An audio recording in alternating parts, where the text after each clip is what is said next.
एक मिनट मेरी बात पूरी होने दे, मैं बीच में नहीं बोलता। मैं मुझे 100 मकाम नहीं बोलने दूंगा। 100 मकामात ऐसे आए कि मैं एतराज था लेकिन नहीं बोला। पी के बैठ। अच्छा तो खालिद बिन वलीद वाली मैंने बात क्या है। अपनी बारी पे बोलूंगा। जी जी ठीक है। तो हजरत उमर फारूक रजी अल्लाह तआला अन्हु रोज़ा रसूल पे नहीं गए। नहीं गए। कोई भी सहाबी जब भी कोई जरूरत पेश आती किसी भी रोज़ा रसूल पर या किसी सहाबी की कब्र पर जाकर नहीं मांगते। फिर कुरान मजीद कहता है वलिल्लाहिल अस्माउल हुस्ना फदऊहु बिहा। अरे दुनिया वालों, अल्लाह के इतने खूबसूरत नाम हैं, उन नामों के जरिए अल्लाह को क्यों नहीं पुकारते हो? अल्लाह को पुकारो। वलिल्लाहिल अस्माउल हुस्ना फदऊहु बिहा। और जैसे मसलन मुझे रहम चाहिए अल्लाह का, मैं कहूं या रहमान अरहमनी, सुभान अल्लाह, ऐ रहमान, उसकी वही सिफत और उसके मुताबिक मुझे गुनाहों की बख्शिश चाहिए, कोई एतराज नहीं है। ऐ गफ्फार मेरे गुनाहों को, बेशक ऐसे ही, या अल्लाह मुझसे बड़ा गुनाहगार कोई नहीं तो तुझसे बड़ा गफ्फार भी तो कोई नहीं। एतराज नहीं। तो यानी अल्लाह ताला की सिफात का वसीला देकर अल्लाह से मांगो।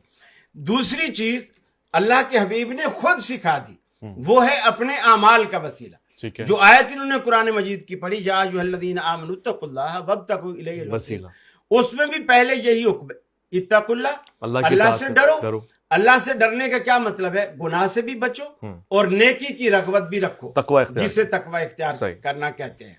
वो तकवा इख्तियार करो, फिर अल्लाह रब्बुल आलमीन की तरफ वो वसीला निजात का तलाश करो। आगे है वजाहिदू फी सबीली, उसके रास्ते में यानी वो अमल की तरफ इशारा कर दिया।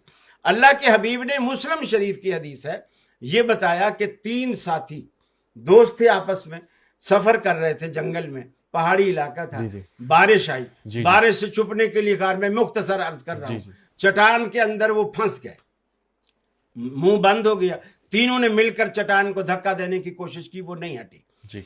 आखिर सोच समझ कर के यार अब हमारी यहाँ कोई फरियाद कहीं से भी कोई सुनने वाला, हेल्प करने वाला नहीं है। अब उन्होंने ख्याल आया कि ऐसा करते हैं, हम में से जिसने भी कभी जिंदगी में जो अमाल नेकी है, नहीं कोई नेकी सिर्फ अल्लाह के लिए की हो, सही, हम नेकियां कुछ दिखावे की भी तो करते हैं, ऐसे ही रियाकारी होती है। कोई नेकी जो तुमने खालिसतन अल्लाह के लिए की, ठीक है, वाज़ेह, वो आज अल्लाह के आगे रखो और उसी का अल्लाह रब्बुल आलमीन से कहो कि अल्लाह अगर तेरी जनाब में मेरा ये अमल कबूल है तो इसके बदले में हमें इस मुसीबत, वो वाकई सुन रहे, थोड़ा थोड़ा पत्थर हिलता रहा और फिर जगह निजात पा गए। बिल्कुल, ये भी एक शक्ल है। और तीसरी शक्ल वही है कि कोई नेक, कोई बुजुर्ग आदमी जो आपकी नजर में आपसे बेहतर है, वो आपके सामने है, आपने जाकर उनसे रिक्वेस्ट की, ठीक है, कि आप मेरे लिए दुआ फरमाई।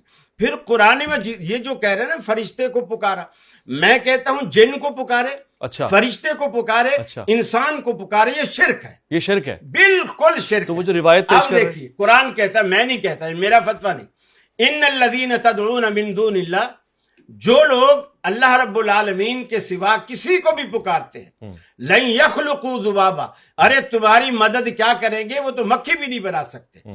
फिर फरमाया ये किसी एक पीर फकीर की बात नहीं है, वाला विजतमाउला, अगर सारी कायनात के ये जितनों को भी तुम करने वाला समझते हो, अगर सारी कायनात के लोग भी ये जमा हो जाएं तो फिर भी वो मक्खी नहीं बना सकते। ऐसा ही। फिर फरमाया उनकी कमजोरी का ये आलम है, मक्खी बनाना तो दूर की बात है, फरमाया अगर मक्खी उनकी, मैं कहूंगा कि हलवे की प्लेट से अगर सूजी का एक दाना उठाकर अपने मुंह में लेकर उड़ जाए तो फरमाया लन यस्तनकिज़ूहु मिन्हु, ये उससे वो सूजी का दाना भी वापस नहीं कर सकता। बेशक ऐसी।